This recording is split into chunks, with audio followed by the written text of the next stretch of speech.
Southeast Radio's Business Matters with Karl Fitzpatrick. Southeast Radio. Good morning, I'm Karl Fitzpatrick and welcome to this week's edition of Business Matters. Well, Walfrid Private has been helping business owners to manage their wealth for many years, and now the company is organising an event to demonstrate how entrepreneurs can achieve financial independence and retire as early as possible. The Wealth Summit is the brainchild of Richard Collins, CEO of Walfrid Private, and he joins us now to tell us more.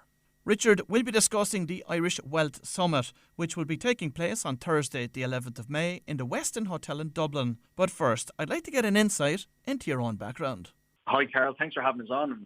I have worked in the asset management and wealth management industry for over 20 years. I would have been an accountant, but realised early on in my career that accountancy wasn't a path that I wanted to take.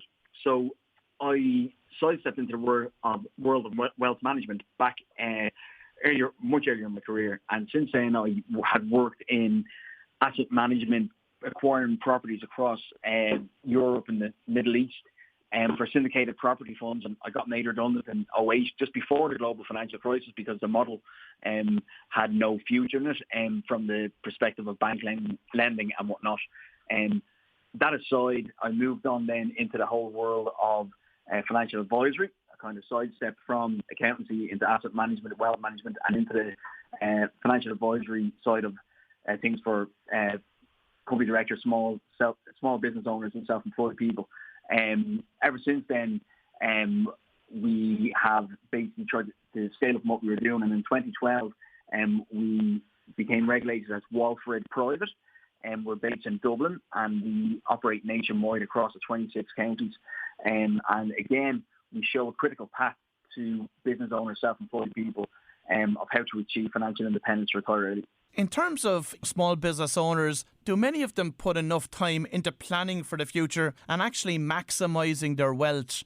In simple terms, no, in my opinion, because they spend that much time immersed in their day-to-day operating activities. We would do a lot through Walfrid Private in the medical sector and whatnot, and pharmaceutical, and we've seen how stressed that those industries have been over the last number of years. So they spend more time working in their business rather than working on their money or having their money working for them. So even when it comes to basic planning, like the amount of people that we've seen throughout COVID and whatnot that did not take planning, we've met them since the whole lockdowns became a thing of the past. And some of them have missed crucial things, and more new clients then, whereby they could avail of business release that are age-specific from 55 onwards, and they had no planning to do so.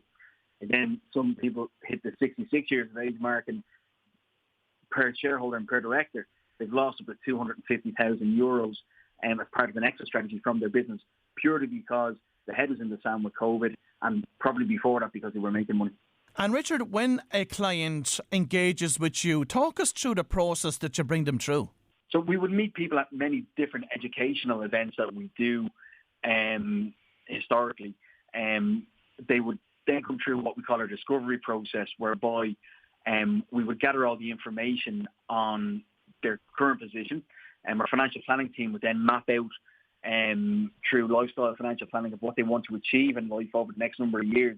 And then we will reverse engineer that lifestyle plan into the pound, shilling and pence, and put a financial plan together, and that will be age specific, bearing in mind all the different tax reliefs that are available, purely to accelerate that financial independence to retire early. So when we meet people after the discovery process, we then present to them the ways that they can go about obtaining the tax reliefs that are there, while bearing in mind the different investment strategies that they can avail of. And again, when it comes to wealth management, we always say at Walfrid Private to our clients, not just to focus on investment returns. The biggest gains in wealth management come not only from investment returns, but the way in which those returns are held through different structures. And what are your thoughts about somebody taking the strategy to convert earned income into passive income and then just spending and living on the passive income from there? That's the language that we talk. Passive income is something that everybody on the planet, in our opinion, should strive for. So earned income again, is what we call a short-term money flow, whereby we get up at early in the morning, we finish work at late at night, and we earn enough money, or maybe we to survive first of all, but maybe we'll have discretionary spending at the end of it by spending less than we earn. That's the passive income that becomes, that's the earned income that becomes savings, right? And allowing us to have that cash flow to live the life that we want. But when people become investment and finance savvy, they look for alternatives to the 9 to 5 or the traditional work life, whereby they might try and get together some passive income through investment, through holding companies, or again, you could be somebody who's inherited money, won the lotto, etc., or sold a business. And the whole idea of the passive income is to replace the earned income, so you're making money when you sleep, regardless of the direction of the movement of the stock market. And what advice do you have for people this morning in terms of the type of investments that they could be looking at from a wealth management perspective in 2023? Again, a great question. So with COVID, we had a lot of people that were running towards shelters. They wanted to come out of the stock market. What's really key to be aware of here is that when it comes to investing, it's time in the markets and not timing that will basically give you those returns from a wealth development perspective. So what I mean by time is not responding to bad news in the markets, not withdrawing money for the sake of it because there's bad news out there. When you are investing money, it's very, very important to be true to your comfort threshold to risk and the attitude to your volatility of investments. So if you're investing money for 5 or 10 years and there's a short-term blip in the markets, I wouldn't be running to take money out, okay?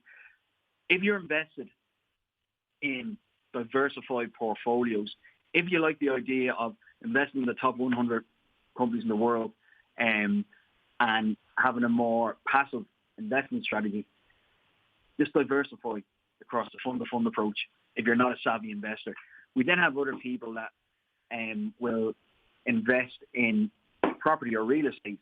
And again, at Walfrid Private, we like the idea of buying property in your pension because you pay no tax on the rental income or growth.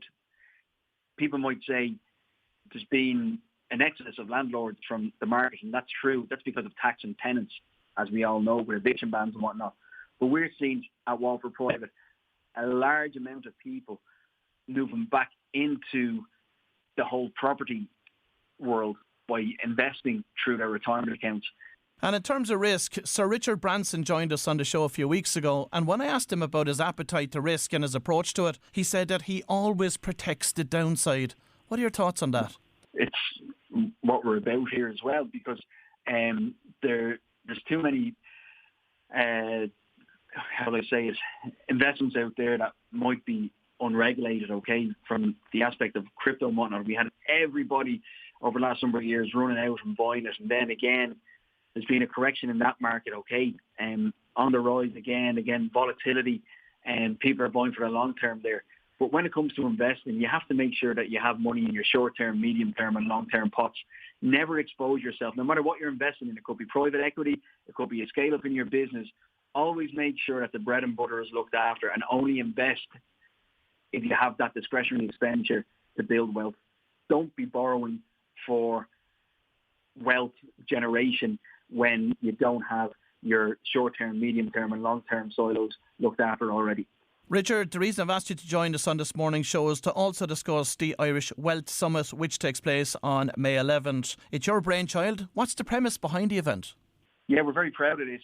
Carl, what happened was I got made redundant back in 2008 and hadn't a clue what to do. Okay, the global financial crisis kicked off and everybody was wondering what the next thing to do was. So I always knew that I was going to be self-employed. I had a passion for entrepreneurship. But when I became redundant, there was absolutely nothing around for me to network with people who were at the startup, scale-up, or exit part of the entrepreneur journey. So we're 15 years on now, and in my opinion, there's nothing that offers that critical path to success and failure. Because let's be honest, you're going to fail as an entrepreneur more than you're going to succeed in the majority of cases. So over the last while, we have looked at different things of how to create a kind of a community whereby people can learn from the mistakes that other people have made in their journey and basically add that value and profitability much earlier in your entrepreneurial career than those that went before you. So Tom Gannon, formerly of Fulfill Nutrition, and Cali and myself have been speaking through COVID on getting an event together whereby like-minded people, entrepreneurs, again at the entry, scale-up and start-up stage of entrepreneurship, into a room with people they can learn from. So we have Suzanne Jackson, very successful business owner from Sosumi Cosmetics. We've Ivan Yates. We all know Ivan, a fellow Wexford man, had well documented his journey from entrepreneurship. And we've Noel Quinn there, chairman of Sunderland in the UK and former Irish footballer for the Republic of Ireland team. And we've the economist, in-house economist there, Jim Power, who basically will give all the breakdown of where the economy is going. But the main reason that it's being brought together is that sense of belonging to something, of learning from your peers, and basically moving on to an entrepreneurial journey. This is the summer edition. We have a much bigger event organised for November. We plan to have some very, very big personalities from the world of business there internationally. Again, in addition to that, we're going to have everything under one roof. So we'll have private equity for those people on the scale-up side of their business. We'll have venture capitalists there that will also talk about funding. We'll have people there from the world of mergers and acquisitions, some of the biggest legal firms in the country, who basically will map out the process from when you have the idea of selling your business into what it involves all the way through to heads of terms up to share purchase agreement. So it's basically everything that somebody starting off in business needs to know. So Richard, if you've piqued the interest of our listeners this morning, what do they need to do next? So we have a website called thewealthsummit.ie, and on there is a registration link where you can register your interest to attend.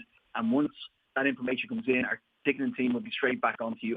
And if you don't get in for May, please stay tuned for November, because November is something that we've been building up towards. Well, if you've just tuned in, that was Richard Collins, the CEO of Walfrid Private, and the Wealth Summit is certainly an event that could help you to plan for your life after business. Southeast Radio's Business Matters with Karl Fitzpatrick. Southeast Radio.